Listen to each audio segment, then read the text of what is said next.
E dados da Organização Mundial da Saúde apontam que de janeiro até o dia 22 de julho, 5 mortes foram registradas também no mundo pela varíola dos macacos, todas no continente africano, sendo 3 vítimas na Nigéria e 2 na República Centro-Africana. Ontem, o Ministério da Saúde passou a usar o termo surto ao divulgar informações relativas aos casos da doença aqui no nosso país. Sobre a primeira morte registrada pela varíola dos macacos aqui no Brasil, nós vamos conversar agora com o infectologista Marcelo Dai. Doutor Marcelo, boa noite ao senhor. Boa noite, um prazer falar com vocês. O prazer é nosso em receber. Aconteceu o que a gente não queria, né? A primeira morte pela varíola dos macacos aqui no nosso país. A doença, como você mesmo falou, é uma doença que com a letalidade muito baixa, mas acontece. A primeira morte fora do continente africano, com esse surto, coloca todo mundo em estado de alerta, porque a gente percebe que as pessoas com imunidade baixa podem ter uma apresentação mais grave, né? Inclusive levando a óbito.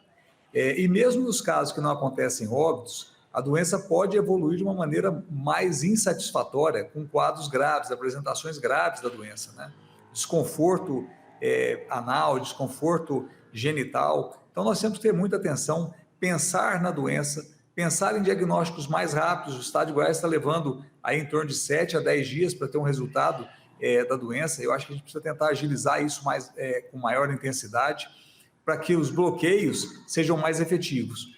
E pensar e falar na doença, não de maneira discriminatória, mas de modo a alertar a população de maior risco sobre o que pode ser feito para evitar o contágio e a transmissão da doença. Doutor Marcelo, nós já estamos chegando perto de 1.000 casos dessa doença aqui no país.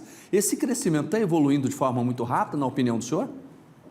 Sim, não tenha dúvida. O crescimento, ele não é exponencial de maneira como a gente observou na Covid, mas é um crescimento importante. Se a gente pegar o mês de junho, nós não tínhamos casos, nós tínhamos casos suspeitos. Então, esses casos todos foram diagnosticados agora. Existe uma possível subnotificação, existem casos suspeitos em uma quantidade grande.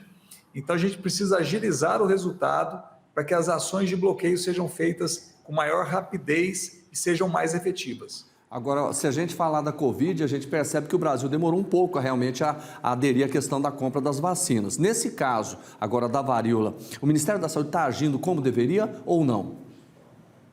O Ministério da Saúde tem que pelo menos negociar a compra da vacina, né? Ou negociar a compra, ou tentar fazer troca de tecnologia para tentar produzir a vacina aqui.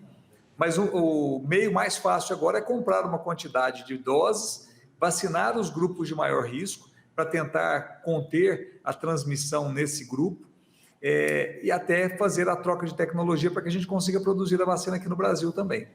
Como isso não foi feito até agora, o que o senhor pode imaginar do futuro? Precisa ser feito rapidamente, alguma coisa precisa ser feita, negociação de vacinas precisa ser feita, negociação de medicamentos, existem medicamentos fora do Brasil que podem ser utilizados para o tratamento das pessoas com varíola. Então a gente tem que, o Ministério precisa agir, a gente precisa de uma coordenação nacional que funcione, porque ao meu ver, o maior erro na Covid foi a ausência de um controle central, né? Deixou cada município fazer o que bem entendesse, e quando o Ministério da Saúde tentou agir foi tarde demais, e aí já tinha perdido o controle. A gente precisa que o Ministério da Saúde se coloque como realmente o líder, o coordenador das ações, e que cada estado e município obedeça de maneira, lógico, sensata, quando as decisões forem sensatas, essa ordem unificada central. Tá certo. Agora a população pode fazer a parte dela.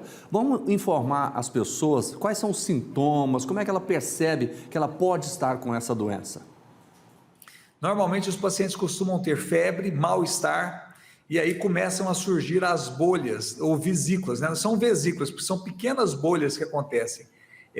Pode acontecer na região genital, em qualquer parte do corpo, e elas vão aumentando, elas vão espalhando, né? Podem ter de 50 até 1.000 ou mais de 1.000 vesículas no corpo. Então isso é o sinal de alerta, são essas pequenas bolhas que não são unidas, elas não são juntas. Só para as pessoas entenderem, elas não parecem aquelas pequenas bolhas do herpes, que elas aparecem todas juntas e bem próximas uma das outras. São bolhas um pouquinho maiores, esparramadas no corpo todo. Tá certo. Doutor Marcelo, obrigado, boa noite para o senhor. Obrigado, boa noite, um prazer falar com vocês. Prazer é nosso.